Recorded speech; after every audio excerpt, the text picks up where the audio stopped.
Hello everyone, welcome to Elders Forward Farming. Start again. Good morning everyone, welcome to Elders Farming Forward series of seminars. This is our first one being recorded at FarmFest, and we're excited to have everyone join us. With me I've got Ian Loeskow from Sunfam, who will be answering some questions today. My name's Mark McNamee, I'm the Area Manager for Elders in South East Queensland.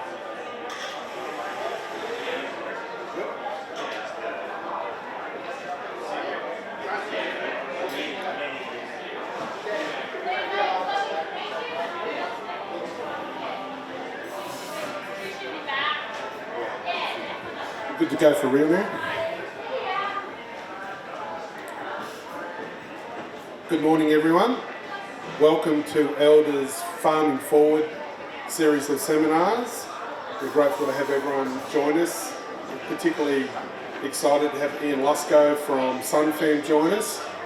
Ian will be running us through the products and services that Sunfam have, and also telling us a little bit about recent innovations in irrigation technology and how it benefits growers and producers, particularly how some of that technology has changed over the years, and what that is now delivering to growers and producers in the industry at the moment.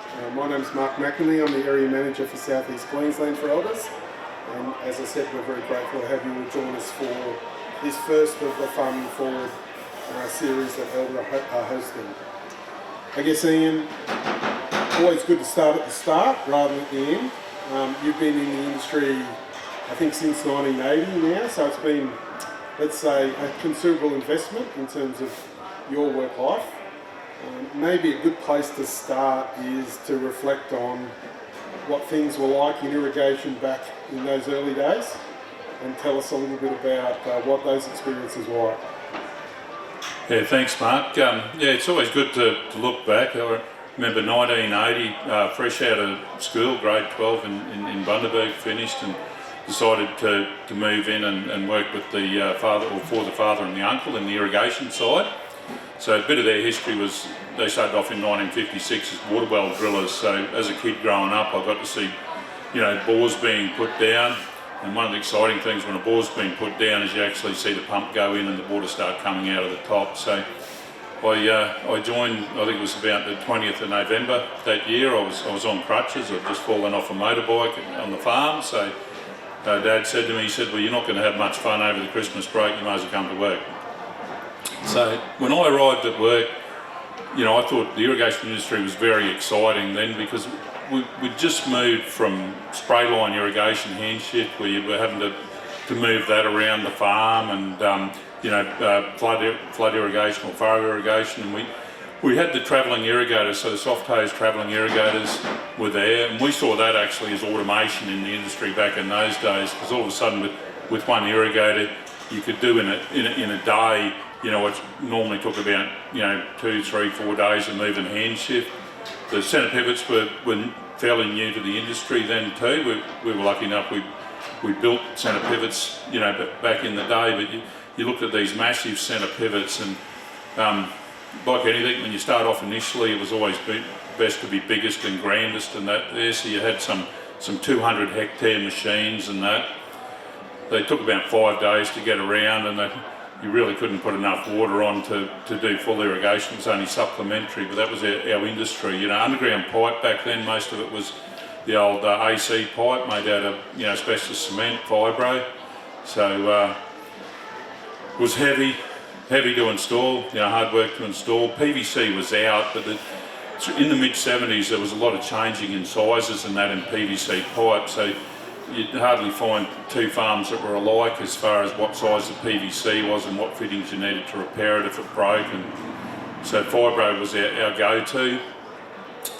Efficiency was a driver for the farmers, even way back in the 1980s. Whatever they did, they wanted to get more efficient at. So the more evenly we could spread the water across the field or the ground, the better results they got. And that was seen as an efficiency gain. We weren't too worried about power back then. Power was extremely cheap, so if you needed to put an extra 20, 30, 40 pound or 200 kPa in the system, that was seen as a pretty cheap option. So if you get away with a bit smaller underground main line, and make the overall job cheaper that way, you might have put smaller underground main line in and sacrifice the power. So that we've seen that as a fairly big change. But the irrigation efficiency was a constant back then, Mark. Drip irrigation was fairly new. I can remember the first products we used in the vegetables when I started were an old product called Bi-Wall, which basically had an inner wall with a hole in it, and that'd be every 5 holes on the outside, there'd be 1 hole on the inside, and that was the way we equalised pressure and tried to get uniformity up in the drip irrigation.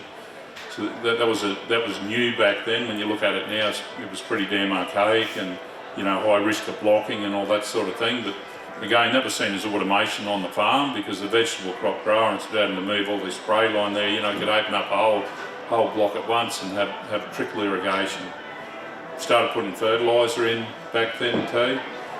So there's been a lot of changes over the years. Linear irrigators, that lateral moves, they were only really seen on trial farms when I started, and there's a lot of things we played around with, laser guidance and all these sort of complicated things. You look at the systems now, we've come back to a lot more simple operation in a lot of ways, and we've got GPS now, though, I suppose, to use for people that want the highest degree of accuracy. Variable speed drives back then, there were a few around for variable speed drive pumps, but you really only saw them on government type sites because they were very expensive and very worrisome as far as performing reliably and all that sort of thing. So we go back and have a look. When I started, that was all new. You look back on it now and you think, bloody hell, we've come a long way.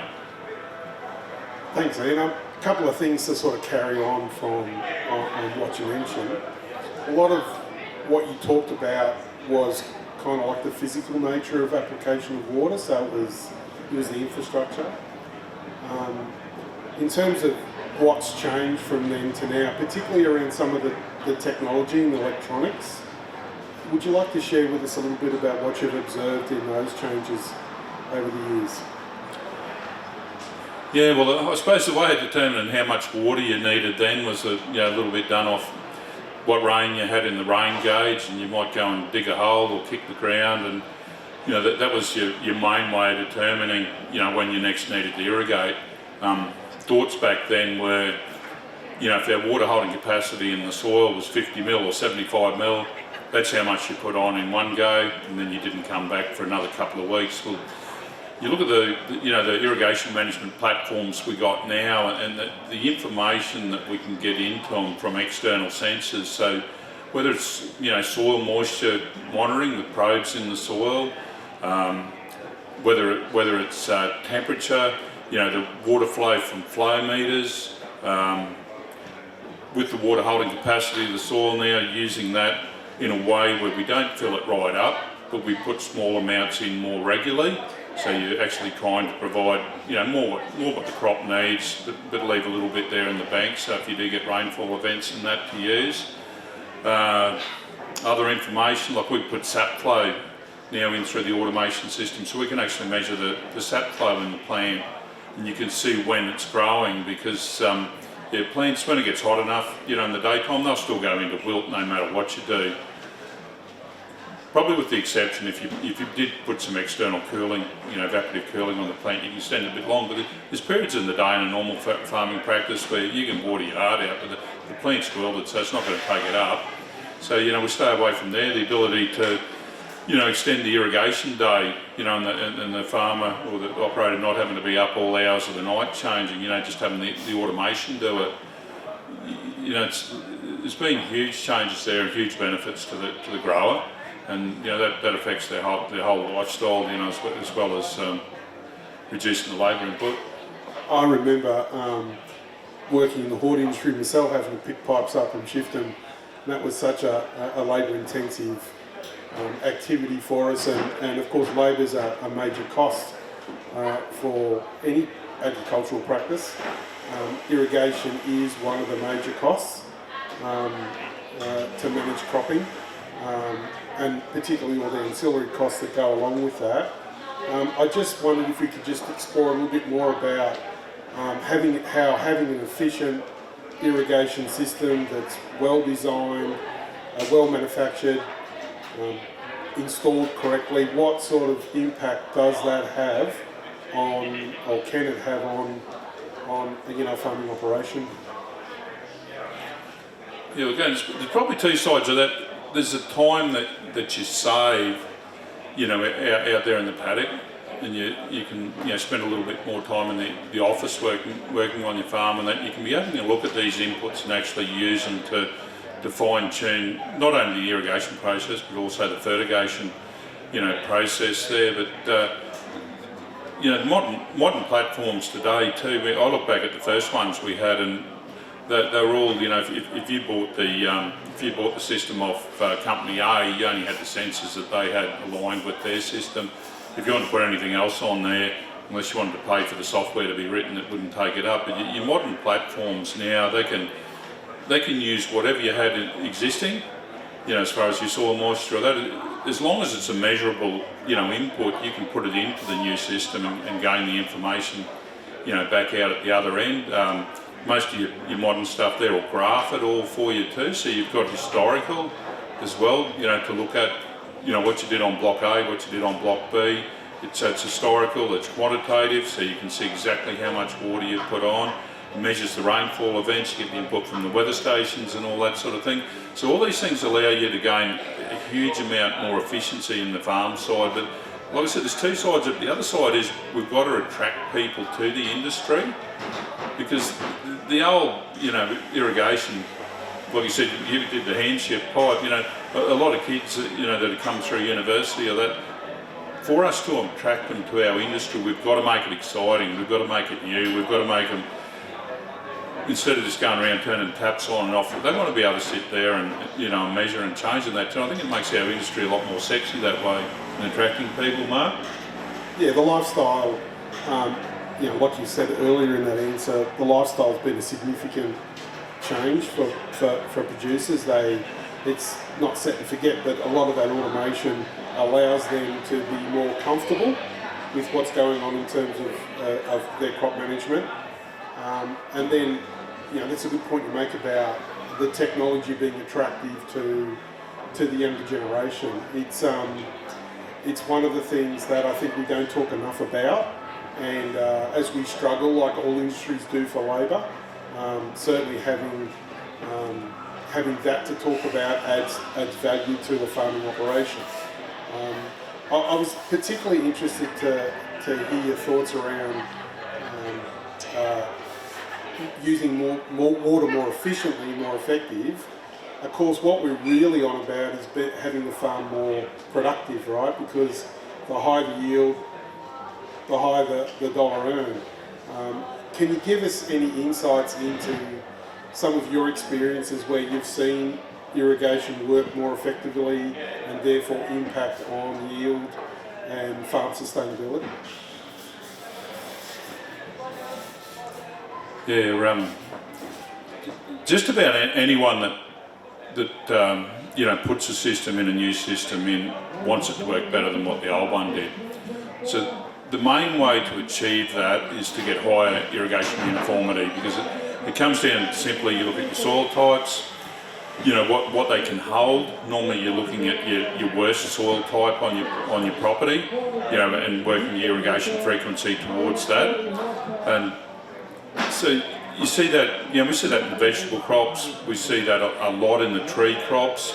I remember when I started going back in 80, we were allowed a 20% variation, in water application on the tree crops. Well, you won't see too many systems now designed that are any more than 10, and a lot of them are within 5, because it's not only your irrigation efficiency that you're improving, there's an enormous amount of fertigation done now. So if your water applied varies by that much, the amount of fertiliser varies by that much too. So just simply by tightening, all those parameters up, having the water on, more evenly, you'll get an improvement in farm productivity quite significant. I think we've got to, keep pushing. AI is something that we're going to have to deal with too in the industry, and I think it's going to be it's going to actually be a good thing. So there's a lot more, the more inputs we can put in and the more real-time changes that we can get out of these systems. So we're not working so much on predictive, what happened in the past, we're working on what's happening exactly now, and start treating every plant that we can as an individual rather than just a field. I think that'll keep pushing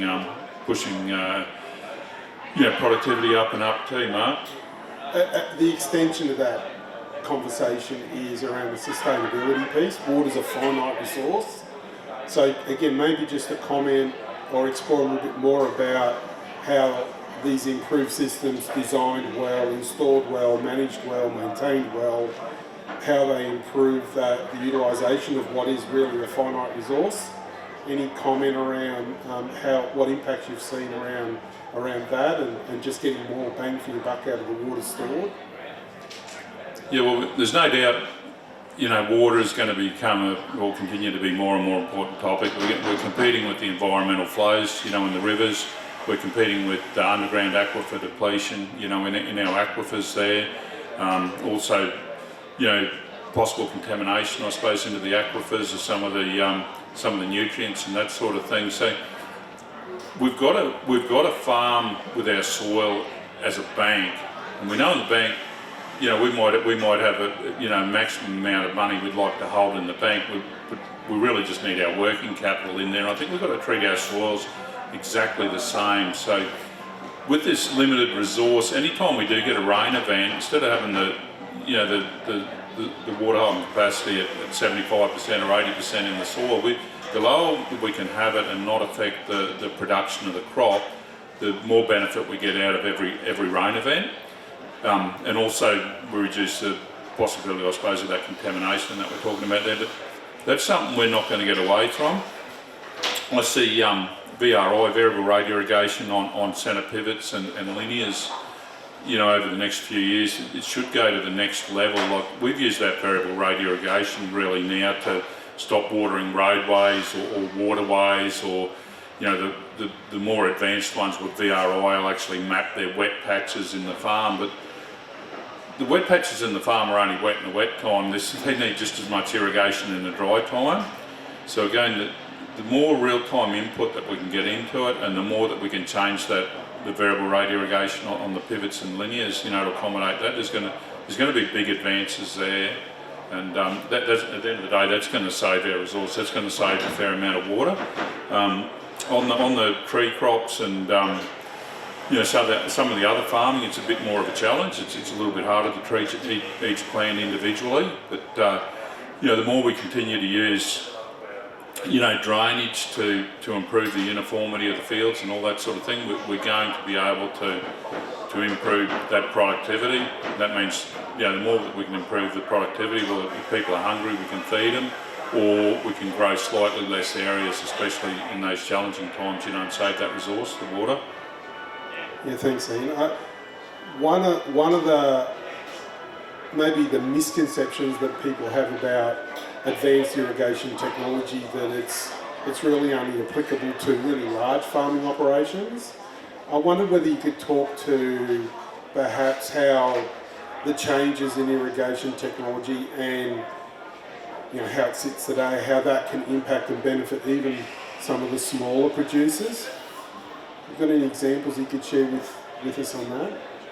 Yeah, no, there's still farmers, coming through and new adopters and that too, I suppose, to automation. So, but most of your modern platforms now are pretty modular. You haven't got to buy everything right at the start. So you can buy a fairly simple system, radio system. So you haven't got to install any underground wire or tubes or anything like that. You can start it off. You can have it, just start, a few blocks. You might only have 6 blocks. So you just start it off small. You can start 6 blocks. You can start the pump. As you want to add the flow meter, the flow from the water meter in there, as you want to record temperature, as you want to record pressure, and that, they're just extra sensors and that to add on. So they're really modular there. You can easily get into a system to start, for well under 10,000. So with today's labour costs and that, you haven't got to save very much to save that amount. We really find it, as long as people have a successful, first experience, that they will just keep adding on. And there's a lot of old systems out there too now which we upgrade, and like I said earlier, you can use a fair amount of the existing gear they've got, put the new system in. It's a lot more user friendly. We have app-based access to most of them now, so they haven't got to go back to the computer at home. They can work it from the field. So whether they want to change the program, the watering times, whether they just want to turn valves or pumps on and off to see if they're working, it's all pretty simple now. Anyone that's got a smartphone will be able to use one of the new irrigation platforms. They're that easy, really. Yeah, and I think sometimes we do focus on the saving part of it, like that the automation does allow us to maybe reduce our labour costs. The other side of it though is about improved productivity, right? So some of these, even in the smaller operations, you can see significant improvement in yield simply by having us making a relatively small investment in some technology to distribute the water a little bit better. The other thing that I wanted to cover off on is the link between, we've talked about the history of irrigation, how you perhaps can renovate or use what you've done previously to adapt to some of these newer systems. How adaptable are they? Is that something you can upgrade, or really are we looking at a complete refit to adopt some of this newer tech?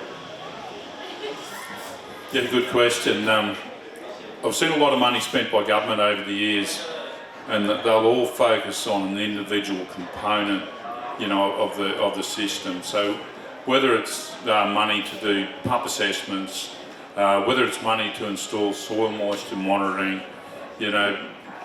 whether it's money to put a variable speed drive in. One of the things we could do a hell of a lot better is if you've got an existing system and you want to get it assessed, get someone on board to assess the whole system. Because, for instance, if the underground pipeline, like I said, way back we used to just put more pressure into it and we could save a bit of money on underground. If that's the biggest problem now, because you're paying for every KPA or every PSI that you lose through that underground, if that's the problem, no one's really looked at that from the government side. They will try and fix it up from the other end. And if the pipeline's too small, it's too small, and that's got to get changed. So to get someone in with a bit of knowledge to actually do a whole system assessment and see what's existing there, is it still suitable under today's costs of running a farming practice, or do we need to do more than just change the pump and change the valves on the end? Well, I think that's pretty important, and that holistic approach is definitely something we've got to move towards, rather than just throw money at one individual component and say we've got it all fixed now. Thanks. A couple of final questions. The first one is maybe if you could just give us a summary of the products and services that Sunfam offers. I think our clients would like to know what it is you do. Rightio, so irrigation, big field. Like I said, you've got the furrow irrigation, you've got the centre pivots, you've got the orchard irrigation, you've got the vegetable irrigation. Sunfam, we pride ourselves that we can cover most of this. We really specialise on intensive cropping. I don't sort of make any excuses for concentrating on that. That's the most interesting side for me, because you've got people are prepared to spend the money. But so we'll go out there and we'll actually do a farm assessment. A lot of corporate customers actually get us to go and do assessments on existing properties before they buy them. But we'll go and do an assessment on there. If it's a clean field site, we just really got to look at the topography and the water availability and that sort of thing. But we'll design it. We actually do a lot of the fabrication ourselves in-house too. So things like pump units, things like pipe work, things like monorail systems for pumps in rivers and that sort of thing. We manufacture all that, we design all that, we install all that ourselves. So we pride ourselves that we're not too reliant on anyone else. That when the customer's dealing with us, they're dealing with a turnkey type situation. We're responsible for everything from start to finish. Makes it really easy to determine who's at fault if it doesn't work. You haven't got to point any fingers, it's just us. But no, it allows you to put a system together that you know is going to work. We've got, like I said, we've got a large factory in Bundaberg, fabrication factory, but we also service everything that we sell. So whether it's a pump that we've installed that needs servicing or irrigation that needs repair, pipelines, the automation, the irrigation platforms that we sell, we support totally. So a lot of those things there we can sort out over the phone. If not resolve over the phone, at least we've got a very good idea before we go to site what's needed to get it up and running again there. I see that as a shortfall, with a lot of people on automation systems. We look at the filtration systems, and I'll go back again too. When we started, filters were really basically sand media filters, and we had a few screens that used nylon inserts inside coarse screens to make them fine screens down to the irrigation. You look at that side now, and as you realise, probably with diesel engines and all that sort of thing, car engines, if you don't have good filters, you don't have an engine for very long. The irrigation's a little bit like that, especially when you get into drip irrigation and under tree irrigation. You need good filtration. That's why we partnered with Amiad, all these years. I remember dealing with Amiad from about 1981, the first filters we sold with them. You go out there on site now, and you haven't even got to get out the car to see what the filter's doing. You just connect to it with Bluetooth. You can check what the pressures are. You can see whether the thing last flushed or if it's flushed at all. It's probably something I didn't mention on the automation side, but when people move from manual to automation, the tendency is not to go and look at these things anymore. So having the backup filters out in the field that we used to put there, that the guy was out there turning tap on every day, so he'd notice whether water was actually going to the paddock or not. That doesn't happen anymore. You have to have automatic, cleaning filters and that out in the paddock too to make sure all happens, or you have to have them report through the automation system that it's not working. So all these things, as you become more dependent on automation, you really have to have the reporting structure or the visibility on too, Mark, to see what's happening. And companies like that have been very good to work with. As a company, we're very loyal to our suppliers, and we work very closely with the majority of them on new technology too. So we get to see it and try it before it becomes commercially available in most cases. Not always, but in most cases we'll get to see it. So you have a pretty good understanding of where you're going before you start recommending it to the customers. This is definitely a solution. Thanks, Ian. Last question, and I'll just wrap it up. Of course, Sunfam is now an integral part of the Elders Network, and we're grateful to have that team on board with us. I guess what we can say now is that those products and services that you just talked about, including with suppliers like Amiad, there's an opportunity for the broader Elders Network to engage with the Sunfam team and explore the application of those technologies with our client base, the traditional Elders client base. Is that correct? Yeah, no, definitely, Mark.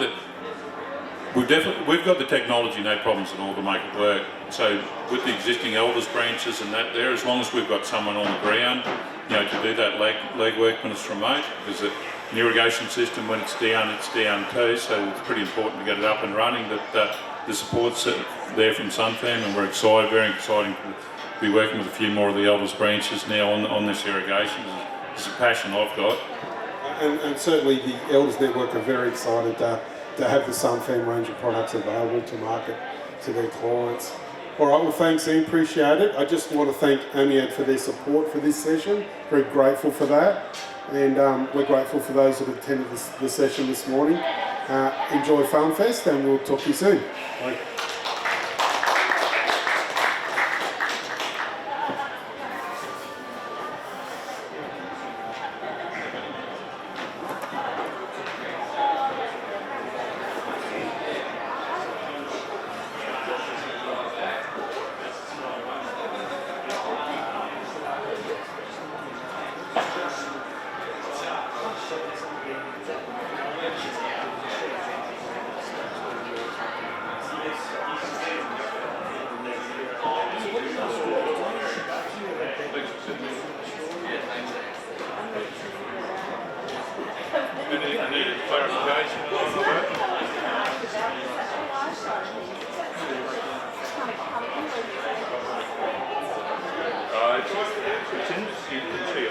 So there's a few Israeli companies that are working with it.